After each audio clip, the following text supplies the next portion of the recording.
vous interdisez au procureur de procéder à informer, à éclairer la religion, parce que vous lui demandez de ne pas faire son travail. Pourquoi nous donner? Quel est cet élément motivateur qui a animé les pêcheurs, les procureurs, de pouvoir nous mettre déjà au courant des enquêtes préliminaires? C'est pour préparer quoi? Vous devez savoir que la montre de M. Cheribe Okende, c'est une montre qui est à sa voiture, connectée à son téléphone, qu'on n'a pas trouvé. Et à temps réel, les enquêteurs ont, dans cette montre-là, il y a eu des informations. Je vous dis qu'il y a des informations de communication. Deuxièmement, et la montre filmée. Dans la voiture, il y a eu des petites caméras, qui ont filmé les scènes. Les gens ont agi sans les cagoules, sans se protéger des figures. Cette stratégie, c'est une diversion totale. C'est une diversion. Est-ce qu'ici, il s'agit de trouver les assassins seulement ou aussi les commanditaires?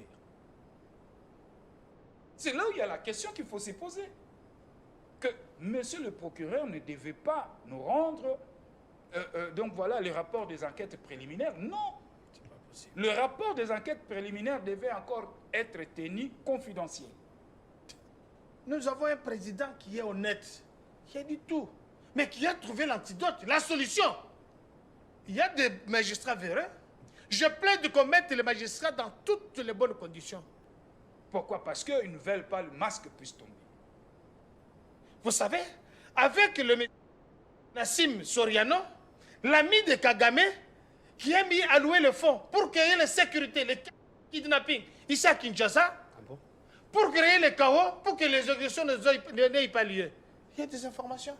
Et je vous dis que beaucoup de gens qui sont arrivés ici ne vont pas rentrer jusqu'à ce que les enquêtes criminelles puissent être élucidées. Vous insinuez, voilà. Beaucoup de gens qui sont venus ne vont pas rentrer. Ils ne vont pas rentrer. Les frontières seront fermées, je vous dis. Est-ce que je suis dans la liste politique? Oui. Il n'y aura pas des élections. Effectivement, parce que la stratégie de l'opposition, c'est de créer le chaos. Aujourd'hui, on ne parle pas de phénomène Mobondo. Quand nous fouinons, c'est l'opposition qui est derrière. Troisièmement, comment créer la sécurité à Kinshasa pour ramener les gens au dialogue? Ça, c'est l'opposition.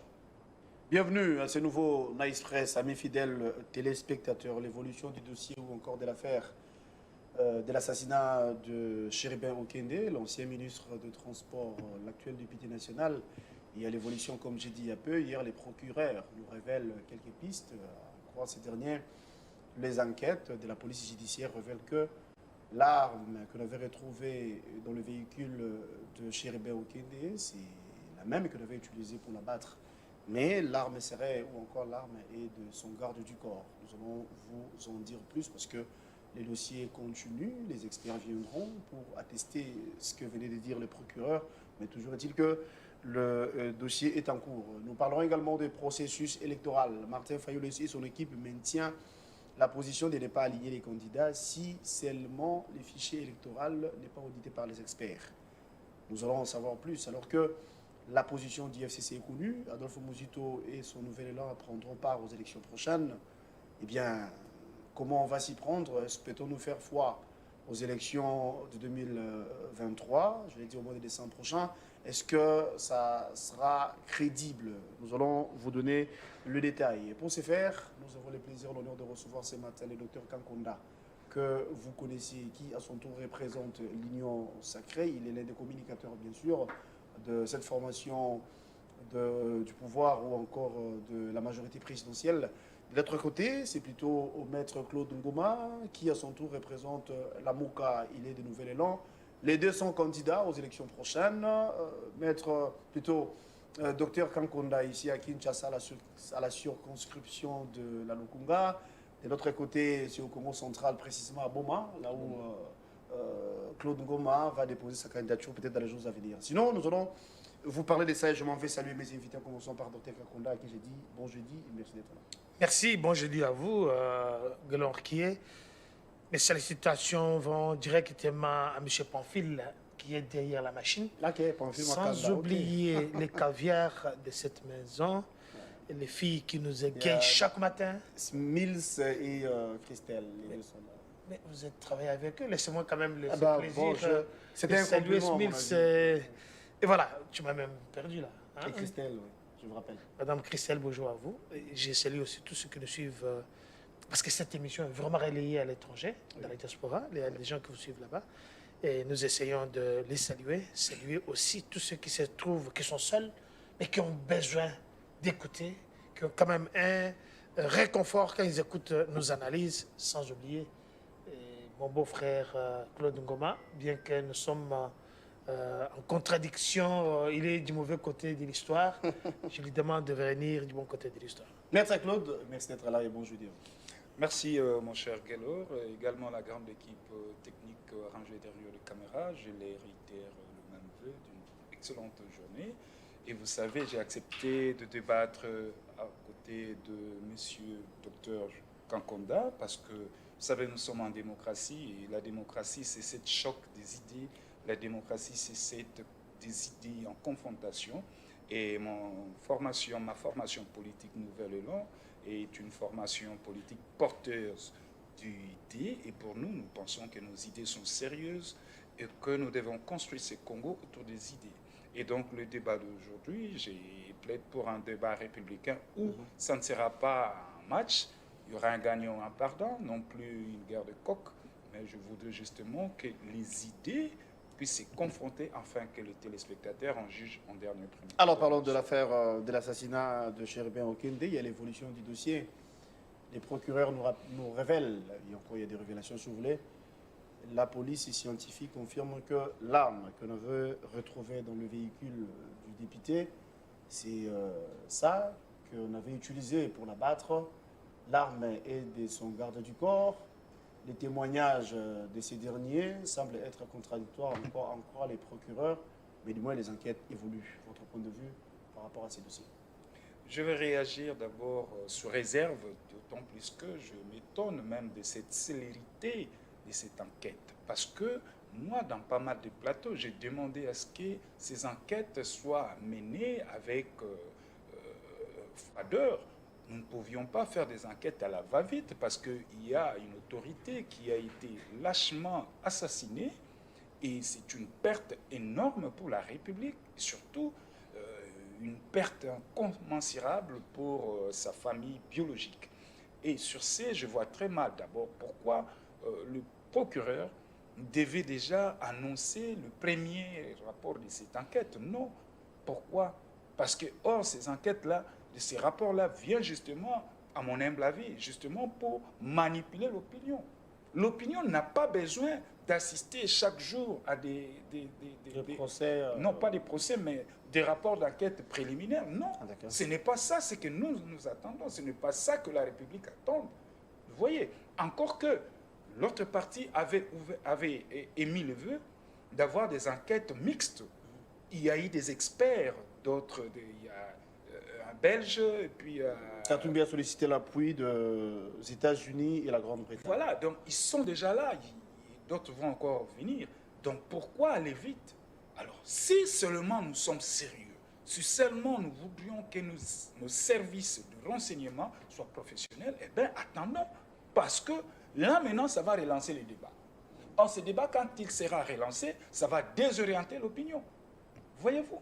Et moi, je demande encore humblement au procureur de surseoir un peu tous ces rapports d'enquête préliminaires, qu'il fasse sérieusement le travail, avec froideur, pas de rapidité, pas de pression, pas de célérité. C'est quand même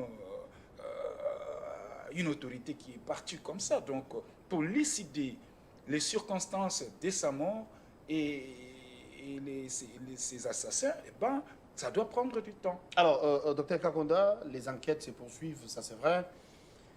Claude Ngoma nous dirait que le procureur est allé à la va-vite. Il aurait dû attendre. Pourquoi publier les rapports si tôt, alors que les enquêtes continuent? Votre point de vue? Claude Ngoma doit apprendre que Dr Kankonda n'est pas dans les combats de bas niveau. Quand nous analysons, c'est pour donner des pistes de solutions. Nous faisons des analyses politiques. n'est pas représenté ici comme avocat, mais comme analyste. J'ai soulevé 2 points. Mais, M. Claude Ngoma, mon cher frère, moi, je suis passionné des films criminels, des enquêtes criminelles. Dans des grandes démocraties, vous interdisez au procureur de procéder à informer, à éclairer la religion, parce que vous lui demandez de ne pas faire son travail. Parlons des enquêtes préliminaires. Mais il doit informer la population. Parce que la population derrière se dit quelque part qu'ils veulent savoir comment ça avance. Il n'a pas, d'une manière ou d'une autre, cherché à embrouiller la population, ni à essayer de disculper, ni comment intenter de faux procès à une autre personne. Je parle bien quand vous regardez aux États-Unis d'Amérique, on arrête un criminel, on l'a trouvé en possession de ça.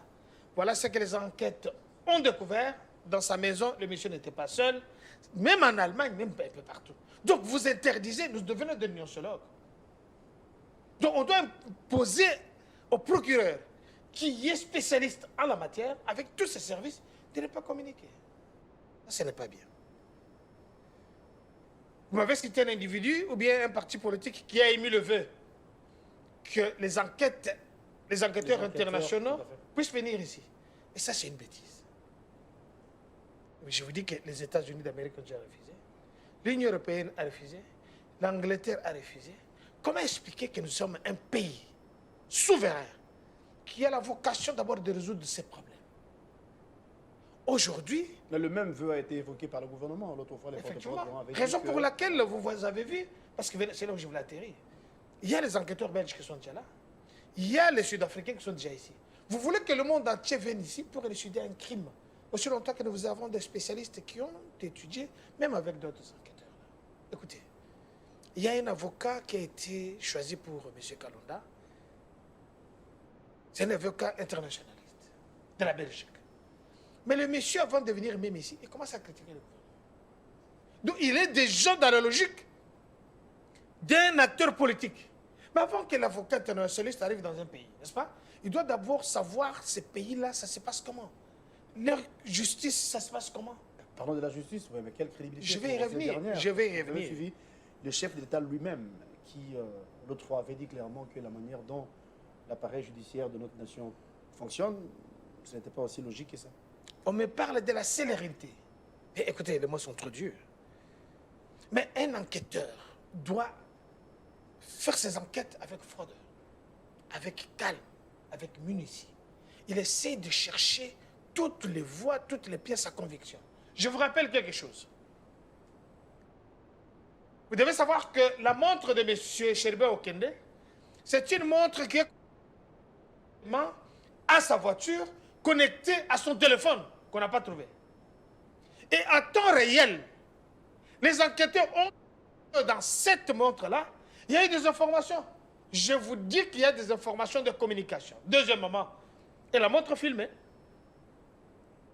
Dans la voiture, il y a eu des petites caméras, il y a des petites caméras qui ont filmé les scènes.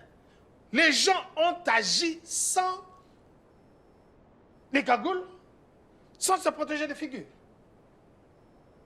Le procureur dit qu'on a trouvé l'arme. Donc ça, c'est quelque chose qu'il faut. Mais certaines langues disent Attendez. Moi, je ne parle pas de certaines langues. C'est vrai que vous les prenez non conditionnel. Mais moi, je vous donne la matière. Les enquêteurs, ce n'est pas un enquêteur qui est venu dire on a trouvé ça comme c'était des témoins professionnels. Ce sont des professionnels quand on associe directement les enquêteurs belges. Il y en a qui ne connaissent rien sur la procédure judiciaire, qui viennent, ils mettent une cagnotte de 100 000 $. Il y a une cagnotte qui serait mise en place. Je vous dis, on met une cagnotte de 100 000 $. Quiconque aurait des informations à en croire. Mais qui doit demander les enquêtes?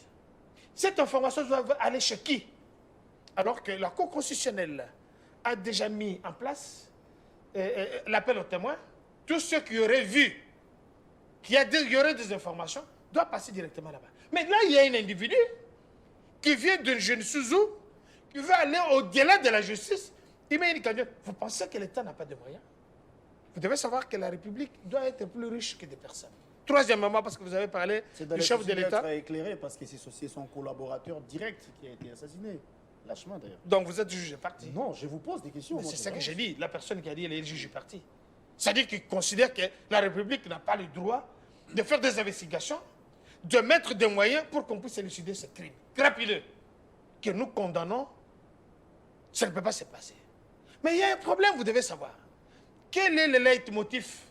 Mais avant d'y revenir, je vais directement, parce que vous avez cité le chef de l'État. Monsieur, vous n'êtes pas assistant journaliste. Évoluons. Soyez calme, vous aurez votre temps. Je récupérer vos minutes, je vous passerai. Ne vous en faites pas, monsieur. Claude, on a tout le temps. Moi, je peux parler comme ça, je vous laisse tout le temps, vous continuez. Excusez-moi. Ça, vous me faites une pression inutile. Imaginez, le chef de l'État a exactement parlé de la justice, qui ne suit pas vraiment la rapidité et qui n'est pas à la hauteur, mais pas à la hauteur, mais qui ne suit pas, qui n'est pas trop content par rapport à la justice. Mais 5 jours après le chef de l'État, il est en train de féliciter. Il y a la formation de 2500 magistrats. J'étais invité, c'était le samedi de la semaine passée. Nous sommes au Palais du Peuple, où le chef de l'État a encouragé les magistrats. Il a dit que les magistrats n'ont pas seulement le devoir... Il faut parler de la formation. De la formation. Ces magistrats ne sont pas encore alignés. Je vous dis qu'il y a quand même un travail. Il a fait des critiques, il donne l'antidote. Il dit, effectivement, la justice ne fait pas son travail, parce que nous avons des magistrats qui sont là depuis 20 ans, il y a des magistrats qui sont là depuis 18 ans. Mais comment trouver la solution à ce problème? Là où il y a des magistrats, je vous rappelle ici que M. Dieudonné Kamouleta, président de la Cour constitutionnelle et président du Conseil supérieur de la magistrature, a dit dire ce que les autres n'auraient pas dit. C'est pour la toute première fois qu'il y a la formation des magistrats dans ce pays. Après un casting très sévère, on a 2500 magistrats qui sont alloués, qui vont suivre la formation. Et ça, c'est une solution au problème du chef de l'État. En tant que père de famille. Je termine par là. Le président Kamouleta a dit ceci. Parce qu'il y a les magistrats qui criaient Fachi Béton, Fachi Béton, Fachi Béton. Ils sont venus de partout. Il leur dit, c'est bien de crier Fachi Béton, mais nous, il n'a pas besoin de ça. Le chef de l'État n'a pas besoin de ça. Il faut que le travail que vous allez faire soit béton. Alors ça va rendre plaisir le chef de l'État que vous criez Fachi Béton. On lui a même demandé de faire le bis. Il a répété la même chose. Monsieur Claude Ngoma, loin de nous l'intention de parler d'une interférence, mais vous êtes, ou encore ingérence si vous voulez, mais vous êtes sans ignorer que le chef de l'État lui-même, l'autre fois il avait dit que la manière dont la justice fonctionne, ce n'était pas aussi bien que ça. La famille politique de Chéribin Okende a émis le vœu de solliciter l'appui extérieur, notamment les États-Unis, la Grande-Bretagne, en mettant même en place une cagnotte. Quiconque aurait les informations ou encore avait vu la scène puisse aller donner des informations. En quoi c'est préjudiciable ou encore c'est un péché, alors qu'au départ, nous-mêmes les Congo, on n'a pas confiance en notre justice. Cette stratégie, c'est une diversion totale. C'est une diversion. Je reviens sur les rapports préliminaires faits par le procureur. Nulle part, j'ai entendu parler du procureur sur les relevés des communications. Tenez, M. Okende, le fait Okende, détenait des téléphones, était un utilisateur de téléphone. Et moi, j'avais proposé à ce qu'on fasse la réquisition d'informations. Le parquet devait saisir les 3 opérateurs téléphoniques, justement pour solliciter un relevé des communications, près d'une année. Et ces relevés devaient renseigner aux enquêteurs les différentes communications émises par le fait Okende et des communications que le fait Okende recevait. C'est renseigné. Ils ne sont pas allés dans ce sens. On nous dit, voilà, il a été tué par l'arme que portait, que détenait son garde du corps. Son garde du corps. Est-ce qu'ici, il s'agit de trouver les assassins seulement ou aussi les commanditaires? C'est là où il y a la question qu'il faut se poser. Parce qu'ils veulent nous limiter à ces dossiers autour du garde du corps. Mais les enquêtes se poursuivent, non? Ça continue. Mais, raison pour laquelle j'ai dit que monsieur le procureur ne devait pas nous rendre donc voilà, le rapport des enquêtes préliminaires. Non. Le rapport des enquêtes préliminaires devait encore être tenu confidentiel. Parce que quand vous le mettez sur la place publique, eh ben, vous lancez la balle à l'opinion. Alors que les rapports contredisent les témoignages, qu'est-ce que nous allons dire encore? C'est là où moi j'ai dit, je réitère encore ces suggestions de manière humble à monsieur le procureur de ne plus encore tenir de tels points de presse. Vous avez dit que c'est pour brouiller les pistes, mais d'aucuns pensent qu'il y a une agitation qui sévit dans le camp, les deux camps, si vous voulez. Mais oui, mais c'est là où moi je vous dis, c'est là où je vous dis, mon cher ami, ici, nous devons sauver la République. Et une fois encore de plus, nous sommes face à un crime qui doit déterminer la grandeur de notre pays. Il y a déjà un précédent. Il y a déjà un dossier précédent de Chebea qui, jusqu'au jour d'aujourd'hui, n'en finissent pas les enquêtes. Pourquoi? Parce qu'ils ne veulent pas le masque puisse tomber. Et là, le fait Chéribin Okende, le dossier est encore là, ça a commencé. Vous voyez? Et c'est pourquoi moi j'avais dit que ces dossiers, ces enquêtes devaient être menées avec froideur. Pourquoi aller à la va-vite? Pourquoi? Pourquoi nous donner? Quel est cet élément motivateur qui a animé les pêcheurs, les procureurs, de pouvoir nous mettre déjà au courant des enquêtes préliminaires? C'est pour préparer quoi? J'ai réfléchi à éclairer la lanterne de la population. Mais non, est-ce que la population aujourd'hui tient mordicus à ces enquêteurs? Il y a clameur publique par rapport à ces dossiers. Quand il y a clameur publique, il faut faire des enquêtes avec froideur. Il faut aller, donc, qu'est-ce que je dis? Pas à pas. Garder le premier rapport préliminaire. Il arrivera à un moment donné. Si maintenant, pendant que les enquêtes sont en train de poursuivre, il y a une deuxième enquête préliminaire qui vient contredire le premier, quelle sera l'attitude du procureur? Raison pour laquelle on dit qu'il faut toujours garder secret d'abord les enquêtes parce que le dossier est encore en cours. Vous voyez? Revenons, parlons du président de la République. Lui qui est le magistrat suprême, mais qui se plaint encore de cette justice de notre pays. Mais moi, je vais poser la question à monsieur le président de la République. Pendant les 5 ans, à la magistrature suprême, quelles sont les réformes portées? Avant de se plaindre, il faut avoir d'abord porté des réformes. C'est procédural. Vous avez entendu ici qu'il y a des magistrats en bien formation. Que c'est procédural, mais le mandat est déjà finissant. Quand est-ce qu'il va procéder? Mais quand il y a des projections, ce n'est pas seulement pour le mandat, c'est pour le pays, c'est pour pour le de ce futur. que M. Kakonde venait d'étayer tout à l'heure. Qu'au Palais du Peuple, il y a eu 500... Combien? 500 magistrats en pleine formation. C'est pourquoi il faut vous calmer quand on parle. Ou 2500. 2500. Ok, j'arrive. Ce n'est pas un péché de m'avoir relancé. Mais rappelez le Je vous en prie. Le nombre. Alors, pour une formation, bravo. Mais posons-nous la question. Les magistrats qui sont là déjà, 20 ans, 10 ans, 20 ans, 30 ans, il y a combien d'années ils sont allés comment nous appelons ça encore? Le mise à niveau. Le mise à niveau. Parce que, avant de pouvoir former ces derniers, vous devez déjà penser à faire le mise à niveau. Déjà, qui sont là pendant 10, 15, 20 ans. Au-delà de ça, il faut savoir mettre nos magistrats dans l'abri financier. Vous avez un magistrat qui vous fait les pieds. Un magistrat, ce n'est pas n'importe qui. Hein. Un magistrat, ce n'est pas n'importe qui. Vous avez un magistrat locateur. Vous avez un magistrat qui n'a même pas de quoi à survivre. Vous savez, moi, je suis dedans. Je fais toujours ces plaidoyers pour les magistrats.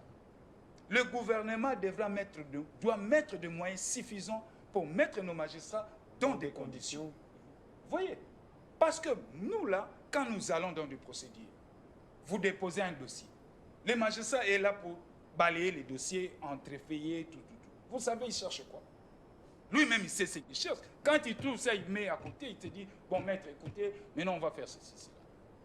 C'est la pratique. Ah, dans les dossiers, il y a un autre dossier à l'intérieur. Oh, mais moi, je vous dis. Les dossiers verts. Et aujourd'hui, nous avons des magistrats kamikazes. Ils sont là, ils sont connus. Mais qu'on ne sanctionne pas. Les réformes dont moi je parle, ce sont des réformes que le gouvernement devra mettre en musique et saisir le Conseil de la magistrature, l'organe régulateur et l'organe de gestion des magistrats. Voyez-vous? Et donc, il y a beaucoup à faire dans notre appareil judiciaire. Le président ne peut pas se plaindre, parce que là, c'est la deuxième fois. Il s'est plaint devant le micro de Top Congo, Christian Lusakweno et d'autres confrères, que nous avons une justice à double vitesse. Le président revient encore pour dire qu'il n'a pas foi à cette justice. Mais vous, un papa dans la maison, vous vous plaignez, sans pour autant donner des solutions. Et entendre M. Kankonde ici, la solution, c'est cette formation. Alors, on forme des gens qui ne sont même pas expérimentés. Ils vont entrer dans la profession, mais dans une période d'essai, de 6 à 7 mois, voire une année, 2 ans. Monsieur Kankonde, aimons notre pays. Aimons notre pays, c'est notre justice. Nous n'avons pas deux. Il n'y en a qu'un. C'est notre seul appareil judiciaire qui représente le Congo, que tous les Congolais doivent avoir confiance. Alors, il faut faire foi, il faut avoir confiance, hein, parce que la justice élève une nation. Docteur, on va changer de sujet. Mais je sais que vous allez rebondir par rapport à ce qu'il a dit. Prenons la question en rapport avec les élections dans le processus électoral. Vous avez suivi la position maintenue de Martin Fayulu et son équipe. Je parle de l'ICD. Le FCC plutôt, depuis la nuit des temps, la position a été connue bien évidemment. Alors, est-ce qu'on va aller aux élections comme ça, avec ce genre de résistance, alors que les élections exigeraient en principe la participation de tous? Ngoma Claude a exigé le temps. Lui en avait donné assez. Il ne m'a pas rencontré sur le fond. Je vais vous donner la matière. La pédiatrie politique. Suivez, monsieur Ngoma. Ici, vous faites des déclarations graves. Vous n'êtes pas revenu qu'un pays souverain, quand il y a assassinat, on ne doit pas demander que les enquêteurs internationaux puissent venir ici. C'était le vœu du gouvernement. Calmez-vous. C'est pas Claude Ngoma? Il est dans son temps, je vous en prie. Il ne vous a pas contredit, il ne m'a pas contredit. Quand un parti politique met une cagnotte pour élucider le crime, donc ceux qui auront des informations vont aller chez M. Gatumbi. Dans un parti politique. Je suis sérieux. Vous êtes un homme formé. Je suis très fier de vous, je parle de vous en bien. Et là, vous me décevez. Claude Ngoma, le PGR fait son travail. Il est formé pour ça. Vous n'avez pas eu la même formation avec lui. Vous avez le vœu et ils ne vous ont pas suivi. Pourquoi ils doivent vous suivre? Vous avez eu les mêmes pratiques, échange de connaissances du procureur avec vous. Vous êtes maître avocat, peut-être dans un domaine. Même dans votre formation, il y a les avocats d'affaires, il y a les avocats criminels, ainsi de suite. Ce n'est pas l'ensemble. C'est pourquoi il y a une spécialité. Retenez ça. Parce que le procureur n'a pas suivi M. Ngoma. Qu'on puisse élucider, rester, ne pas communiquer. On doit communiquer pour un camp. Mais pourquoi le monsieur qui a proposé une cagnotte de 5 000 $, vous ne l'avez pas dit que ça ne se passe pas comme ça? Je l'ai condamné. Il a dit se rebrûler. Monsieur, soyez calme. Soyez calme. Mon cher frère, l'enquête doit être confidentielle. Est-ce que vous avez eu rapport de cette enquête-là? Vous êtes parti civil ou bien prenant de cette enquête? Ça reste confidentiel. Mais le fait de dire qu'on a trouvé l'arme du crime, l'arme concorde à la personne, c'est l'arme de son garde du corps. Est-ce que ça, c'est divulguer les informations confidentielles? Je vous dis que ça se passe. Chez nous même, on n'a pas parlé. Suivez les enquêtes. Mais monsieur, vous êtes un grand monsieur. Ce qui se passe ailleurs, il faut le suivre. Ils doivent communiquer à tout le temps. Mais vous demandez les enquêtes internationales. Ce petit-là qui a été tué en France, pourquoi vous ne demandez pas les enquêtes? Est-ce que vous avez entendu la RDC? Attendez, non. Attendez. Nous ne sommes pas... Je ne peux même pas comparer. La RDC est mieux que la France. Dans beaucoup de points. Vous n'y avez jamais été. Je vous donne la matière. Vous avez vu un jeune homme qui est tué, le pays tout entier pendant une semaine. Il y a eu des racailles, il y a eu de tortures, il y a eu des enlèvements. Ça, c'est un pays que Dieu de loi. Un crime raciste. Qui a tué ce policier? Dis-moi, est-ce que les enquêteurs congolais sont allés faire des analyses là-bas?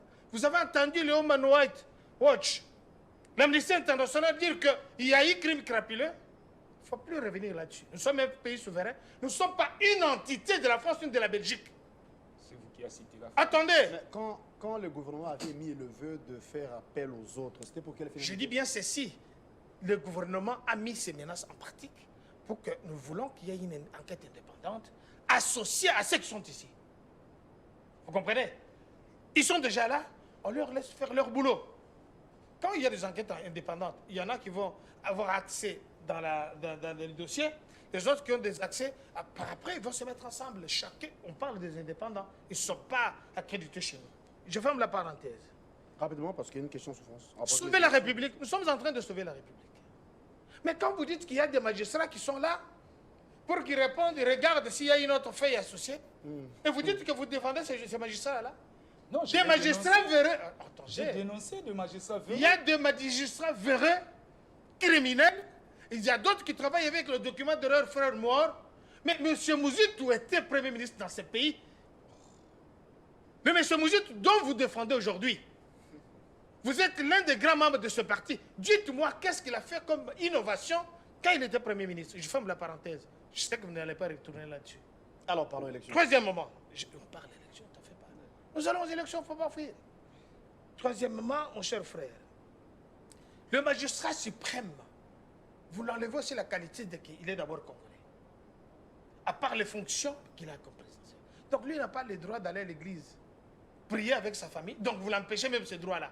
En tant que père, il ne peut pas avoir son temps libre d'aller même passer des vacances ou bien de mettre un avis. Nous avons un président qui est honnête, qui a dit tout, mais qui a trouvé l'antidote, la solution. Il y a des magistrats véreux. Je plaide qu'on mette les magistrats dans toutes les bonnes conditions. Ce n'est pas le Conseil supérieur de la magistrature qui va me contredire quand je dis que le moins de magistrats touche 1500 $ par mois. Et c'est en train encore d'être réglé pour Matisser la Bango. Avec quel taux? Monsieur Zela, oh là là là, arrêtez. Pourquoi on s'en bat? Mais avec quel taux? Je dis ceci, mais vous voyez maintenant, C'est vous qui il dit que le magistrat, le magistrat n'a même pas une voiture. Il n'a même pas une voiture, c'est normal. Mais, monsieur, vous et moi, des fois, on n'a pas de voiture, on n'a pas de taxi en commun. Un grand avocat comme vous, vous avez même des dossiers qui coûtent trop cher. Je suis Voilà. libéral. Mais le magistrat, ce sont des fonctionnaires de l'État. Haut fonctionnaire. Effectivement, de l'État. Donc, l'État doit obligatoirement leur donner le véhicule. Non, écoutez, je demanderai qu'on leur donne le véhicule, qu'on le mette dans de bonnes conditions, parce que le chef de l'État l'a dit. Le chef de l'État termine son discours en disant « Je dois donner l'injonction au gouvernement de mettre le magistrat dans de bonnes conditions. » Vous comprenez? D'allouer tous les moyens possibles pour que le magistrat soit dans de bonnes conditions. Il dit bien « Je donne l'injonction ». Il n'a pas dit que je donnerai... Non, je donne l'injonction au gouvernement d'allouer le fonds, parce que les magistrats n'ont pas seulement le devoir, ils ont aussi ils sont aussi redevables. Ça, c'est le chef qui l'a dit. C'est l'antidote, c'est une solution. Mais quand vous dites qu'il y en a qui, depuis longtemps, ne sont pas allés en formation, pourquoi tout ce temps? Là, je vous reviens à poser la question d'abord à M. Moudjou. Il n'y a pas de remise à niveau. Effectivement, remise à niveau, ça a commencé, même si c'est trop tard. Il n'y a pas que ce domaine-là. Imaginez, nous, quand on a commencé la médecine, on devait aller faire les remises à niveau. Il devait y avoir l'échange de connaissances. Il y en a qui vont en Belgique, par exemple, sur la maladie, peut-être le diabète, qui est une maladie chronique. On doit savoir quelles sont les prises en charge, quelles sont les méthodologies. On doit aller là-bas, les gens apprennent, ils viennent ici, ils font des remises à niveau à d'autres personnes qui sont ici, d'autres médecins qui n'ont pas la possibilité de partir. Ça fait très longtemps que les médecins n'ont pas fait cet échange de connaissances, mon cher frère.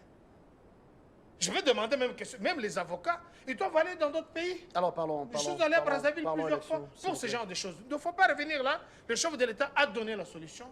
Et il a dit au président du Conseil supérieur de la magistrature qu'il a mis tous les moyens. Mais vous devez savoir que le 2005, ce n'est pas ça. Le casting était très rigoureux. Mais nous sommes arrivés à 2500 qui vont à la formation. Les autres sont en train d'être... Il y a beaucoup de magistrats véreux qui sont arrêtés. Mais je défends qu'on mette les magistrats, qu'on mette tous les moyens pour éviter que, quand on vient avec une feuille, il y a une feuille à côté, il regarde, il y a une autre feuille, ok, monsieur, vous avez oublié quelque chose? Non, je n'ai pas oublié. On arrête la personne qui vient pour corrompre. C'est ça la corruption. Et il y a des magistrats qui font ça. Il faut les accompagner. Revenons, parlons élection. Kadi m'a dit qu'il n'y aura une nouvelle prolongation pour le dépôt de candidature. Donc une semaine, c'est bon, mais vous êtes sans ignorer qu'il y a d'autres camps qui jusqu'ici continuent à résister, Fayulu notamment. J'ai dit à nos frères avant d'arriver là, juste une petite parenthèse, le crime de Tchebeya, ce n'est pas Félix Antoine, ce n'est pas les mêmes conditions. Ici, on trouve quelqu'un avec une balle dans le corps, on arrête, on fait des enquêtes. Tchebeya, jusqu'à aujourd'hui, nous ne savons pas où se trouve son corps, ni de Bazana. Ce n'est pas la même chose. Il ne faut pas faire ces parallélismes. M. Fayulu a le droit de rêver. M. Fayulu a le droit de mettre ses avis. M. Fayulu a le droit de ne pas participer. À l'Assemblée nationale, il y a ceux qui sont pour, ceux qui sont contre, les abstentions. Il peut toujours y avoir. M. Fayulu peut rester. Mais il y a un problème. M. Fayulu ne s'était pas préparé pour les élections. Rappelez-vous en novembre, quand il revient de l'Europe pour aller vendre ses livres. Il rentre ici, il dit quoi? Il donne une feuille de route. M. Fayulu dit ceci. Nous savons qu'en décembre, M. Tshisekedi ne va pas organiser des élections. Nous allons aller dans la transition sans Tshisekedi. Et c'est lui qui va prendre la tête de la transition. Fin de citation. C'est M. Fayulu qui dit ça. Donc, dans leur logique, Togo Kende n'a dialogue. Dans leur logique, de toute façon, lui, il n'a pas l'argent pour financer la campagne. Vous devez savoir que quand vous devez aligner les gens... Ça, c'est vous qui l'avez dit. Je l'ai dit et je le confirme. Quand vous devez aligner les gens, vous devez aligner 60% des personnes. Donc, comme l'Assemblée nationale, nous avons 500 députés. Si vous devez aligner, il faut commencer à aligner 300. Mais ces 300-là, s'il y a l'équité, par exemple, à Lukunga, vous avez aligné 14, comme il y a les 14 sièges, vous alignez 14 personnes, peut-être 7 ce sont des femmes, 7 ce sont des hommes. Ça, ce sont des innovations de la CENI. On vous exempte de la caution. Mais quand le parti politique, comme les CID, doit aligner les gens, mais non seulement il va quand même leur donner, soutenir dans le cadre de faire les campagnes, mais vous devez déposer la caution pour eux. C'est pourquoi vous alignez des bonnes personnes. Mais vous pensez que Martin Fayulu dans ces conditions? Parce que dans les temps, c'était Moïse Katumbi, Jean-Pierre même qui le soutenait. C'était leur ticket gagnant. Et par après, vous vous rendez compte, ce que Matungulu a dit dire, ce que les autres ont dit, Moni Tobé, Tikop et Simbité, il faut apprendre à retourner. Maintenant, il n'a pas l'argent, les dons ont changé. Maintenant, ce n'est pas Moïse Katumbi qui le soutenait dans les temps, qui est le pourvoyeur de fonds. Maintenant, ce n'est pas la même chose. Vous avez la facilité, vous, d'aligner, parce que vous êtes aux affaires, vous avez les moyens. L'IDPS a gagné les élections, je parle de tshisekidisme, avec $1 que les gens ont ramassé. Il n'y a pas très longtemps, vous avez vu, mes frères... Ça c'était hier, ce n'est pas... Attendez, mais je vous donne les éléments, papa. Je passe la parole à Claude. Je termine par là. Nos frères de base Ouélé, Haute Ouélé, ils sont venus il y a 3 mois donner au chef de l'État $100 000 qu'ils ont pu récolter pour qu'il dépose sa candidature parce qu'ils voudraient le voir. L'UDPS, je me rappelle, avait récolté $1. Toute la République, la diaspora partout, tout le monde avait. La seule entité politique qui avait dépensé moins d'argent dans le terme de campagne par rapport à ceux qui étaient là. Il y en a qui nous ont promis ici la campagne à l'américaine, les avions, les tchats. C'est comme si les avions vont voter ici. D'accord, Claude Goma, élection, parlons-en. Vous serez candidat, j'avais dit à l'entame de l'émission. Martin Fayulu résiste encore. Il ne va pas aligner pour de bonnes causes, encore ce qu'il a dit. Hein. Il faut que le fichier soit audité par les experts. Il faut qu'il y ait transparence de le chef du bureau CENI. Ces revendications, pensez-vous que ça ne tient pas le coup? Oui, M. Guélor, je vais revenir à votre question. Laissez-moi rencontrer mon estimé frère. Vous avez le temps, en tout cas. Et sur tout ce qu'il venait d'étayer sur ce plateau, et je vais les nettoyer avec ces systèmes de la Liga, parce que j'ai entendu beaucoup de choses ici. Lui qui m'a promis de faire cette pédagogie, mais il est allé dans tous les sens. Il nous parle de Mosito. Mais cet appareil judiciaire, mais c'est l'œuvre d'Adolphe Mosito. Ah bon? C'est l'œuvre d'Adolphe Mosito. Nous avions porté des réformes. Que les magistrats prennent une deuxième feuille. Non, mais je vous dis, mais c'est une réforme. Des réformes. Cet appareil judiciaire, c'est l'œuvre d'Adolphe Mosito. D'avoir une deuxième feuille. Je parle bien de l'œuvre de l'appareil judiciaire. C'est une réforme, non, je vous dis. D'avoir une deuxième feuille. Les magistrats à l'époque touchaient $2000. Net. 92, $2000. Vous, aujourd'hui, un magistrat touche $1500 avec quel taux? C'est ça le problème. Si vous essayez de convertir les 1500, donc un magistrat est dans le 800, 700 et 800.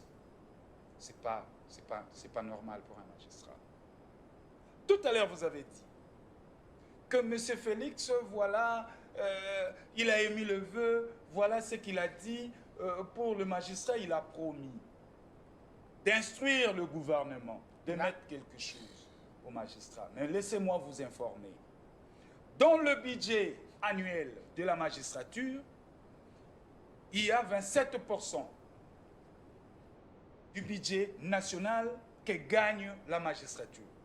Mais curieusement, de la présidence, vous piochez dans ce budget de la magistrature 11%. C'est grave ce que vous dites. Mais Ah bon? je m'assume. Très bien. Je m'assume sur ce que je dis. Si vous voulez, M. Guélor puisse organiser un autre débat où nous allons parler du budget et je vais vous faire voir. Avec plaisir. Oui, et je vais vous faire voir comment la présidence pioche au budget annuel de l'appareil judiciaire. Voyez-vous? Et donc, quand M. le Président dit qu'il va donner des orientations, moi, je vais demander à M. le Président d'instruire la présidence de la République de ne plus piocher dans le budget alloué à la magistrature. Parlons du processus électoral. Mon cher Guélor, nos amis de l'Union dite sacrée ne sont pas prêts pour les élections. Ils sont peurs de ces élections. Parce que le bilan... Finalement, qui est prêt et qui ne l'est pas. Parce qu'ils savent, ils n'ont rien foutu de ces 5 ans ici, c'est un gâchis. Ils ne peuvent pas organiser des élections. Tenez, il y a 7 mois passés, la CENI avait soulevé des contraintes, entre autres sécuritaires et financières. Et ces contraintes n'ont pas été orientées, ou ces contraintes, ce n'était pas l'opposition à trouver des solutions à ces contraintes. C'était des contraintes orientées au gouvernement, et c'était le gouvernement qui allait trouver des solutions. Et le ministre des Finances venait de confirmer il y a peu que les moyens seront mis en liste. C'est une bourde encore. C'est une bourde. C'était avant-hier, il avait dit ça que... Je vais vous dire, c'est une les bourde. problèmes des finances... Et monsieur le ministre, je le respecte beaucoup, Nicolas Kazadi. Oui. J'ai beaucoup de l'estime à lui, mais il avait raté sa sortie médiatique et ses communiqués ne devaient pas balayer et mettre ses communiqués sur la place publique. C'était pour vous rassurer, pour nous. Non, ici, il ne s'agit pas de rassurer. Combien de conseils des ministres est tenu? Est-ce qu'ils ont tenu compte du plan de décaissement de fonds qu'on doit allouer à la CENI? La CENI, aujourd'hui, pour nous organiser les élections, ils ont besoin de 500 millions de dollars. J'aurais bien voulu y avoir assisté. Monsieur le ministre de l'économie nous dit, voilà le plan de décaissement de fonds défini par le gouvernement. Dans telle période, à X date, nous allons allouer, par exemple, 150 millions. Les 350 millions restants, nous allons les éponger avec telle séquence, telle date, tel jour. Mais le ministre n'est pas allé dans ce sens. Il nous a tenu un discours séducteur. Justement pour séduire l'opinion. C'est là où je vous parle de la diversion. Nous avons un gouvernement dépassé, mon cher Guélor. Ah bon? Vous savez, je commence à comprendre que nos amis de l'Union dite sacrée représentent un grand danger pour notre patrie. Ils sont là, je parle devant mon frère qui est là. Ils représentent un grand danger pour notre patrie. Comment ça? Je vais vous dire. Ils ont mis en place une CENI qui est une caisse de résonance pour la présidence de la République. Tout le préalable est soulevé par l'opposition. Vous avez une plénière qui va balayer tout. Même pas retenir 2 ou 3. On balaye tout. Et je vous dis, je persiste, je mets quiconque à défi. Il n'y aura pas des élections. Ah bon, en 2023 en fait, En 2023, il n'y aura pas des élections. Ils ne sont pas prêts et l'argent, il n'y en a pas. Il y aura quoi? Glissement Il y a ou des report? contraintes majeures qui les rongent, qui rongent le régime. Du côté sécuritaire, ils n'ont rien fait. M. Kadima qui nous promet les enrôlements dans les 3 territoires, Kwamount, Massissi, Rutshuru, alors qu'il n'y a même pas une feuille de route publiée pour les enrôlements futurs de ces 3 C'est également territoires. votre dernière prise de parole. Hein. On chute avec vous, comme ça nous allons boucler de ces côtés. Voyez-vous, 1 minute. du point de vue sécuritaire, le gouvernement n'a rien fait comme avancé. Il n'y a même pas calmé. Nous, l'opposition, nous ne demandons pas à M. Félix-Antoine Tshilombo de finir la guerre, d'instaurer la paix sur toute l'étendue de la République. Non. Mais nous lui demandons tout simplement des avancées, qui est de la calmie. Rappelez-vous, en 2018, nous avons fait des élections dans ces pays. Il y avait toujours des couches, des poches d'insécurité ici et là, mais au moins il y avait de la calmie. Et encore une grande question que je me pose. Pourquoi seulement, lors de ce régime de M. Félix-Antoine Tshilombo, la situation sécuritaire va se détériorer? Pourquoi? Est-ce que ce n'est pas lui-même le problème? Parce que les ennemis de la République veulent nous faire du mal, peut-être. Les ennemis de la République. Mais qui a ouvert la porte à tous ces ennemis de la République? Ce n'est pas M. Félix? On chute.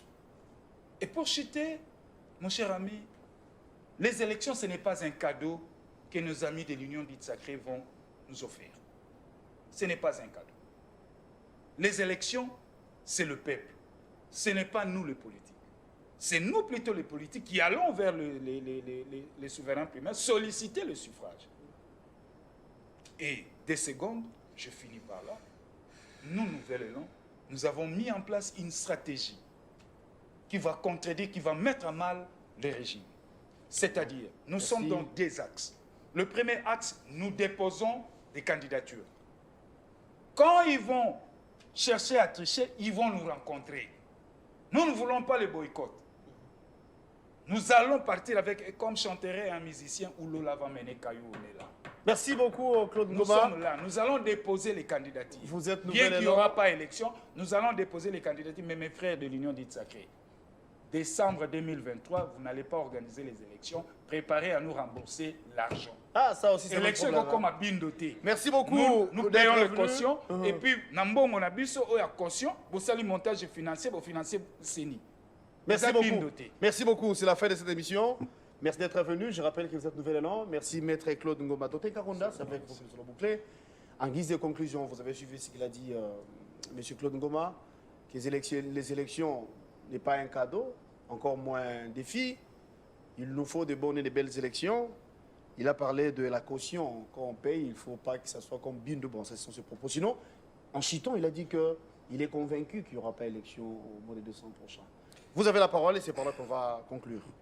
Monsieur Pamphile, s'il vous plaît, donne-moi le grand plat. Parce que là, j'ai fait maintenant la chirurgie politique. Vous avez la parole. Je lui ai fait la pédiatrie politique, il n'a pas compris. Je lui fais maintenant la chirurgie politique. Pour clore là-bas. La diversion.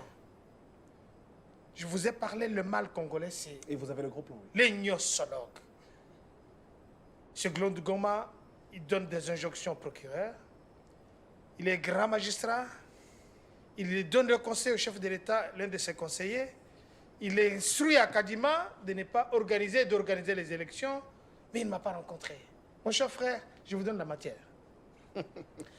On vient de vous donner l'information que M. Kadima venait d'allouer l'argent à la CENI.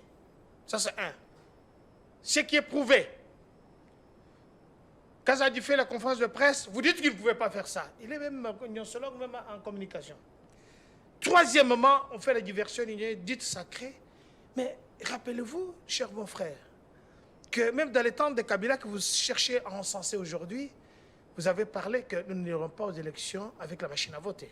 Et M. Fayoulou avait inventé un mode de scrutin où chacun devait écrire son nom sur un papier et il a déposé dans des urnes. Même le vieil maman devait le faire. Mais ça, il a été élu. Heureusement qu'il n'était pas élu. Il est président élu en fonction. Troisièmement, mais quand vous n'êtes pas capable de vous élire dans ce qu'on appelle la MUCA, qui est une invention de Félix Antoine, c'est lui le géniteur de la MUCA, il vous a laissé regarder comment vous embrouillez. Je suis content parce que votre structure aujourd'hui dirige la MUCA avec Adolphe Mouzito, Grand Fumumpa. Il faut dire quand même merci. Troisièmement, il n'y aura pas des élections. Effectivement, parce que la stratégie de l'opposition, c'est de créer le chaos. Aujourd'hui, on ne parle pas de phénomène Mobondo. Quand nous fouinons, c'est l'opposition qui est derrière. Troisièmement, comment créer l'insécurité à Kinshasa pour ramener les gens au dialogue? Ça, c'est l'opposition. Vous savez, avec le Nassim Soriano, l'ami de Kagame, qui a mis à louer le fonds pour créer la sécurité, le kidnapping ici à Kinshasa, pour créer le chaos, pour que les agressions n'aient pas lieu. Il y a des informations. Et je vous dis que beaucoup de gens qui sont arrivés ici ne vont pas rentrer jusqu'à ce que les enquêtes criminelles puissent être élucidées. Ah Nous ben, savons... vous insinuez quoi là? beaucoup de gens qui sont venus, ils ne vont pas rentrer. Ils ne vont pas rentrer, les frontières seront fermées, je vous dis. Est-ce que je suis dans la liste politique? Oui. Ce que je dis, ça m'engage? Oui. Regardez-moi dans les yeux. Je vous regarde dans les yeux.